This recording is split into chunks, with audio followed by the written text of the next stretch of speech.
Good morning students. आज हम BA first year का फर्स्ट पेपर समाजशास्त्र के सिद्धांत का अध्ययन कर रहे हैं।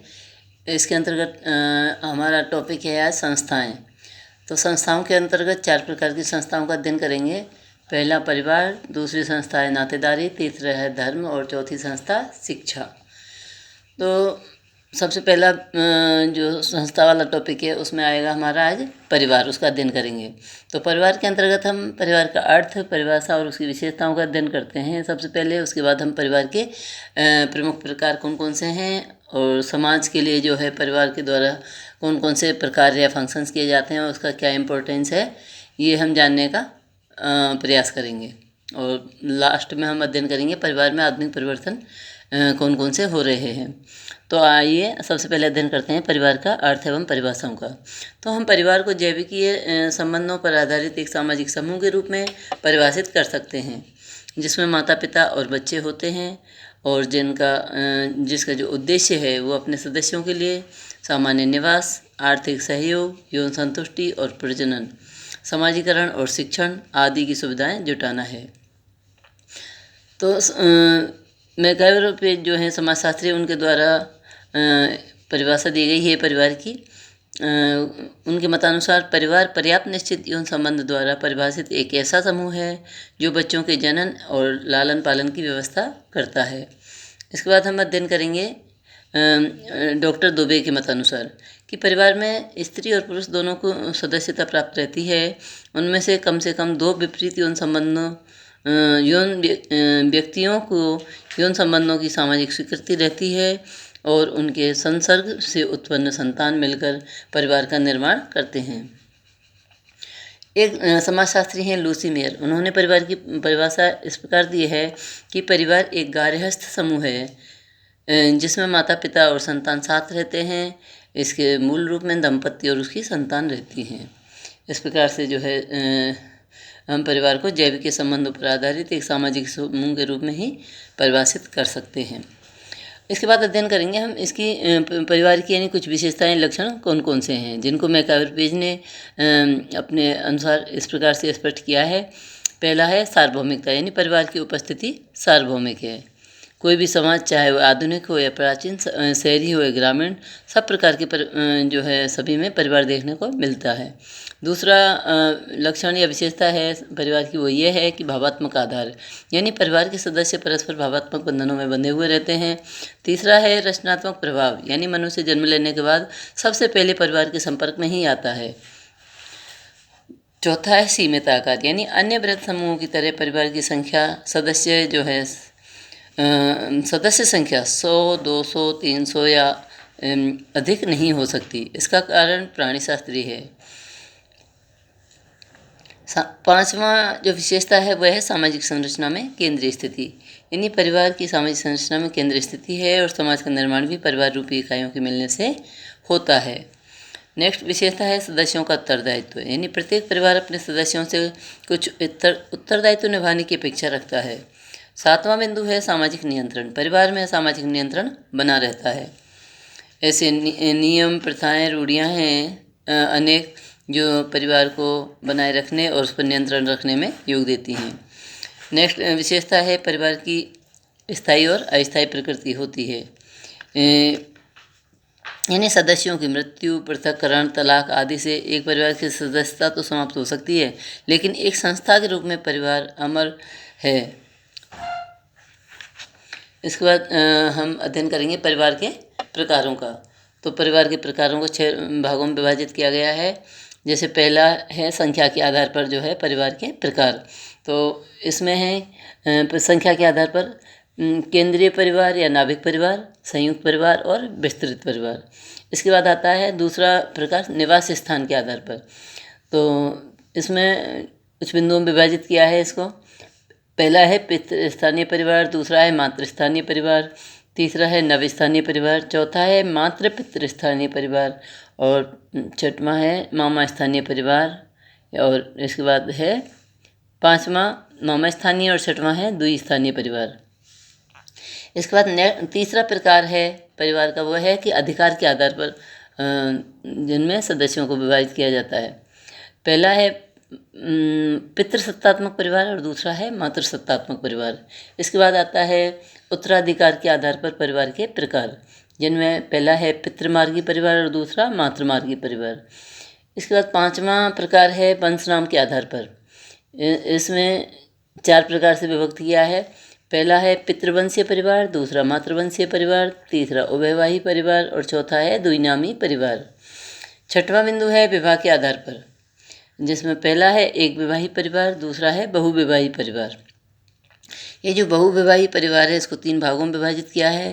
पहला है बहुपत्निक परिवार, दूसरा बहुपतिक परिवार और तीसरा है समूह विवाही परिवार। जो इसमें बहुपतिक परिवार है बहुविवाही के अंतर्गत, उसको पुनः 2 भागों में मतलब उपबिंदुओं में विभाजित किया है। पहला जो बहुपति होते हैं वो भ्रातृ बहुपतिक परिवार भी होते हैं और दूसरा अभ्रातृ बहुपतिक परिवार। इसका तात्पर्य है कि भ्रातृ बहुपति का कि जो किसी स्त्री के एक स्त्री के जो कई पुरुषों से विवाह किया जाता है, उसके जो सभी पति होते हैं वो भाई भाई भी हो सकते हैं, उसे हम भ्रातृ बहुपति परिवार कहेंगे। और उसके जो सभी पति होते हैं वो भाई भाई ना होकर उसी परिवार के यानी उसी समाज के सदस्य हो सकते हैं, उनको अभ्रातृ बहुपति परिवार कहते हैं। इसके बाद आता है अन्य रूप परिवार के। इसमें कुछ और उपबिंदु हैं, जिनमें जन्ममूलक परिवार, प्रजनन मूलक परिवार, संरक्त परिवार, विवाह संबंधी परिवार, ग्रामीण परिवार और नगरीय परिवार। इसके बाद हम अध्ययन करेंगे कि जो है परिवार के जो प्रकार हैं एवं जो महत्व हैं वो क्या क्या हैं।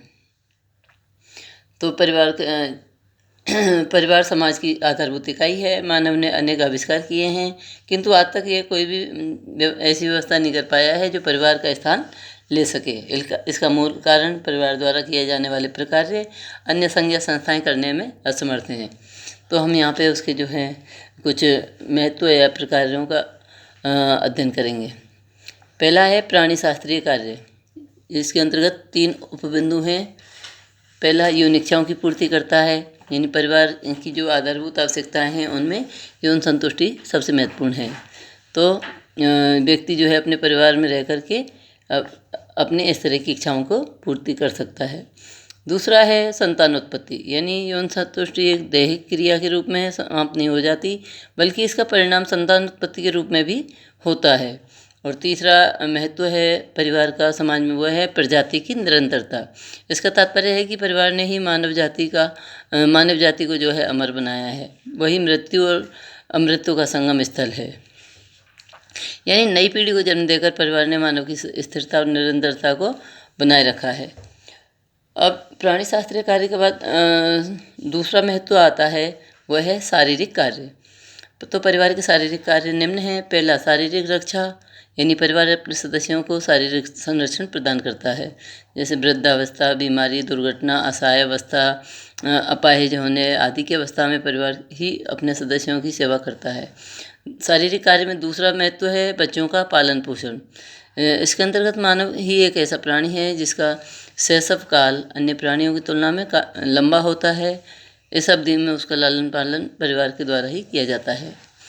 तीसरा महत्व है शारीरिक कार्य में, वो ये है कि भोजन का प्रबंध, यानी परिवार अपने सदस्यों की शारीरिक अस्तित्व के लिए भोजन की व्यवस्था करता है।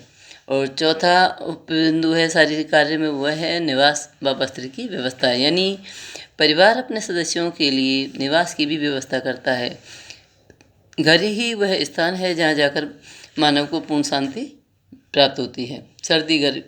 सर्दी गर्मी एवं वर्षा से रक्षा के लिए परिवार ही अपने सदस्यों को वस्त्र एवं शरण स्थान प्रदान करता है।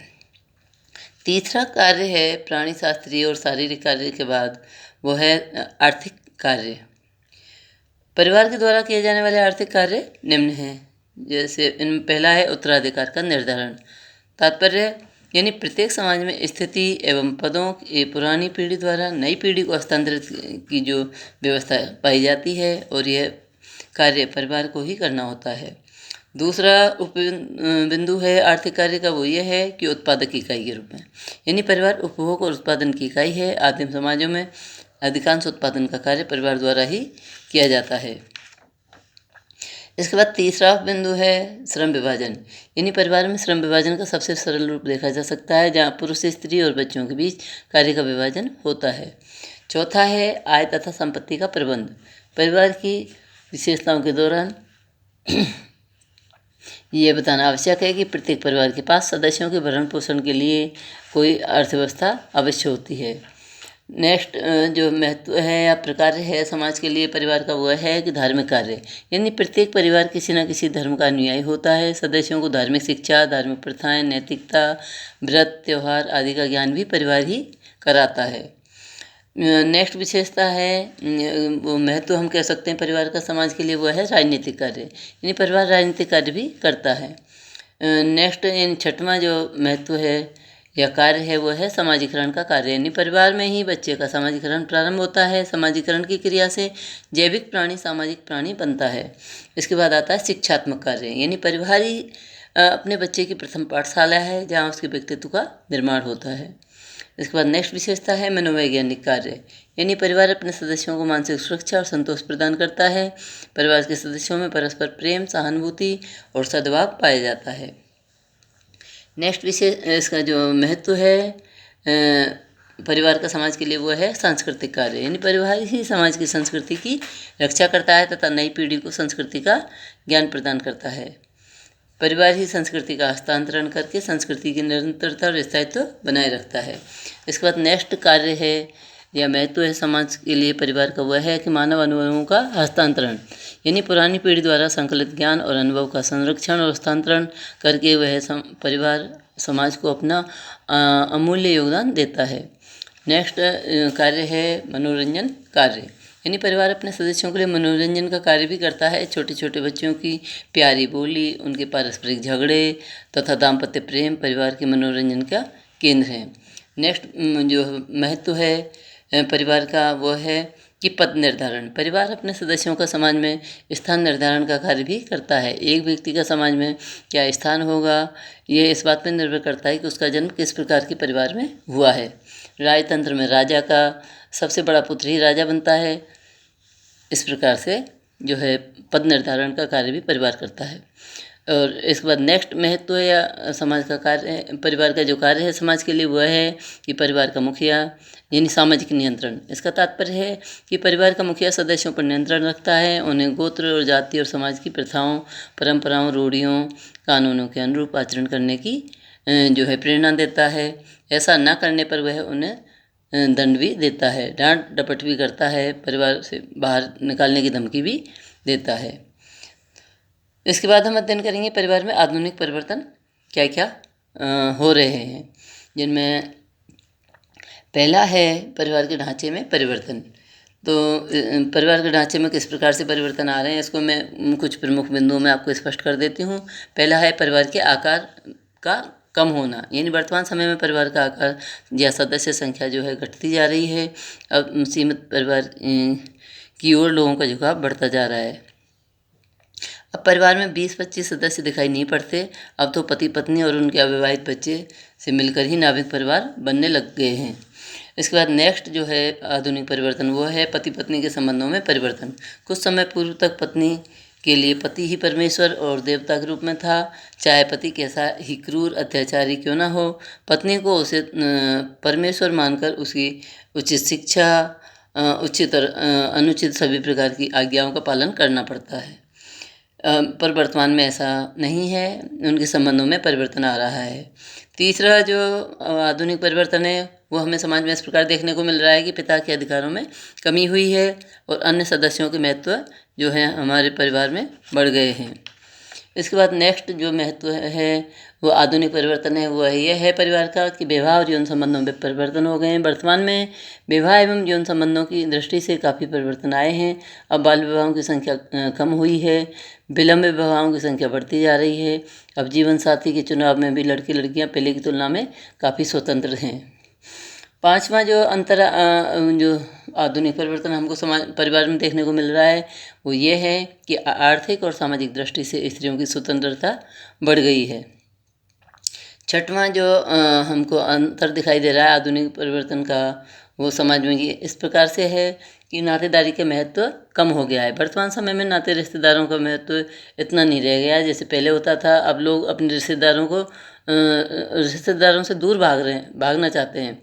आज नाते रिश्तेदारों के साथ संबंधों में घनिष्ठता का अभाव पाया जाता है।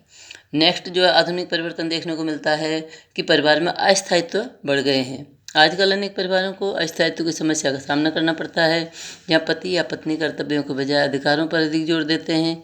वे अपनी स्वयं की आवश्यकताओं की हर दशा में जो है पूरा करना चाहते हैं। यहाँ पारिवारिक तनाव की स्थिति जो है उत्पन्न हो जाती है, जो आगे चलकर तलाक का रूप ले लेती है। तो इस प्रकार से जो है परिवार उनमें अस्थायित्व बढ़ते जा रहे हैं।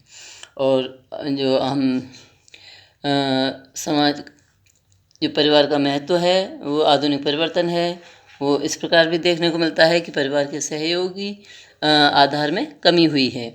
आज के आधुनिक परिवारों में व्यक्तिवादिता बड़ी तेज़ी से बढ़ती जा रही है। व्यक्ति आज अपने परिवार, माता पिता, भाई बहनों और अन्य निकट के रिश्तेदारों की चिंता नहीं करते हुए अपने ही स्वार्थ की पूर्ति में लगा रहता है। आज परिवार के अनेक कार्य जो है अन्य समितियों ने छीन लिए हैं। राज्य के कार्यों और महत्वों का विस्तार हो गया है। राज्य ने बालकों को शिक्षा प्रदान करने का दायित्व अपने पर ले लिया है। परिवार की जो नियंत्रण शक्ति है वो कम हो गई है, राज्य की नियंत्रण शक्ति बढ़ गई है। तो राज्य विभिन्न अधिनियमों के माध्यम से विवाह और परिवार को काफ़ी कुछ प्रभावित कर रहा है। इतना सब होते हुए भी ये नहीं कह सकते कि परिवार का स्थान और कोई संस्था ले लेगी। यानी हम देख सकते हैं कि हमारे जो समाज में परिवार का स्थान आज भी उतना ही महत्वपूर्ण है जितना पहले होता था। इस प्रकार आप सबको जो है ये हमारी जो संस्था है परिवार, वो आपको समझ आ गई होगी। फिर भी अगर किसी बच्चे को समझ में ना आए तो आप लोग व्हाट्सएप के माध्यम से पूछ सकते हैं।